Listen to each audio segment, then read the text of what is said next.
You guys like Harvest Moon or Animal Crossing? So let's talk about it.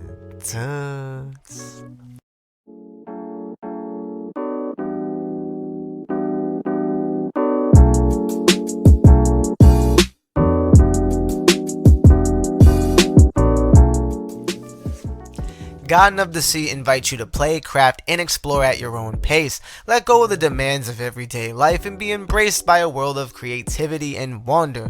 Want a progressional adventure game? You will find it here in this title, or you can get meditating relaxation while you sail the oceans.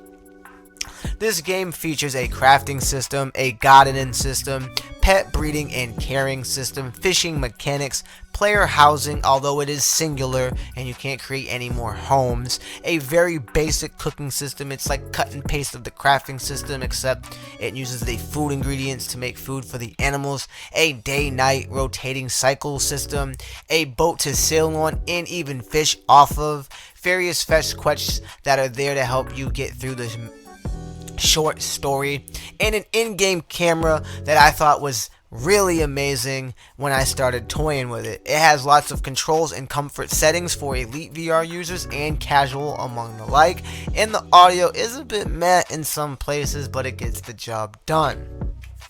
Now, with all the facts about the game, let's get into the real reason why you clicked this video, and that is for my thoughts, impressions, and review. So Garden of the Sea is a very relaxing but very short game. I reached the end credits around 5 hours of playtime, and that's with me being confused and dragging it out a bit, doing my own things among the island and really slowing it down and not so heavy focused on just running through the game. The graphics is very cartoony, it's not serious, but on the headset though, everything is super smooth, responsive, and is very crystal clear, but like I said, it's not that demanding of a game. The pets offer all the charm and give you that warm and fuzzy feels, especially seeing an egg and then later it hatches into the baby and then you see the baby walking around. The housing system by far was probably my favorite time sink alongside the camera. And if you were to 100% this game, it's not really going to take you much longer than even my short 5-hour playthrough. So you would have to really rely on its gardening and pet breeding simulation to sustain you over for more playtime. Personally, I did love finding out that you can pick up a certain bird and fling him and watch the funny animation that happens. But nevertheless, your time will be very spaced out doing repetitiveness if you find it relaxing enough. There is 4 main islands with 2 to 3 mini spots that don't really do much. For example, there's a mini tiny island that you only sail there to go for your fishing rod, and you'll probably never touch that island again.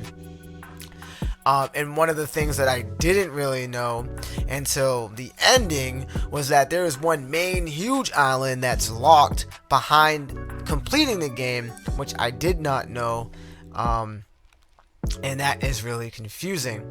Had to sail around the island looking for clues how to progress, when that could have probably been avoided a bit.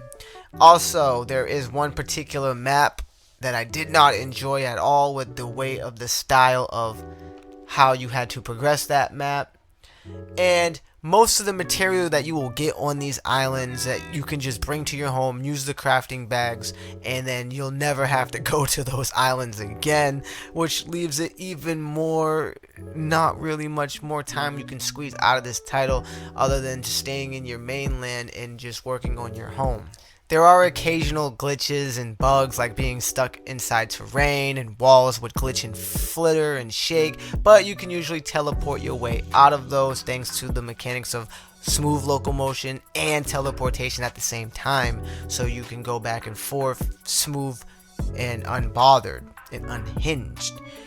Everything works for the most part in this game. I didn't really encounter any game breaking bugs or any game exploits or anything that breaks and corrupt saves and stuff like that, but they also don't really take advantage of the PSVR2 in full capabilities, alongside of what I've noticed, which was the haptic feedback. on the controllers. For example, petting certain animals or petting animals or using the fishing rod, you really get a sense of that feedback. But there's not like a lot of things out there tracking your eyes and the headset rumble. There's not really a lot of that going on.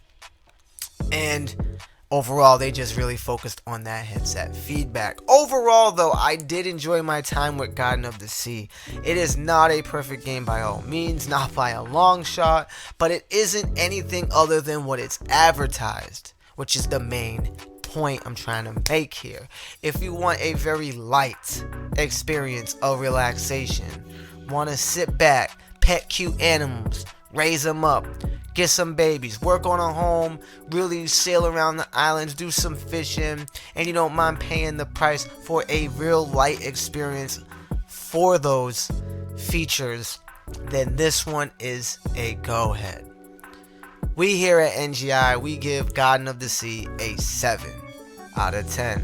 I have a whole playthrough in my live section on this channel if you want to see how I play through the game. And as always, stay up to date with all the latest in gaming tech news and reviews. Smash that like, and as always, subscribe. God bless and peace. I want a Pop-Tart, bitch. I want a Pop-Tart.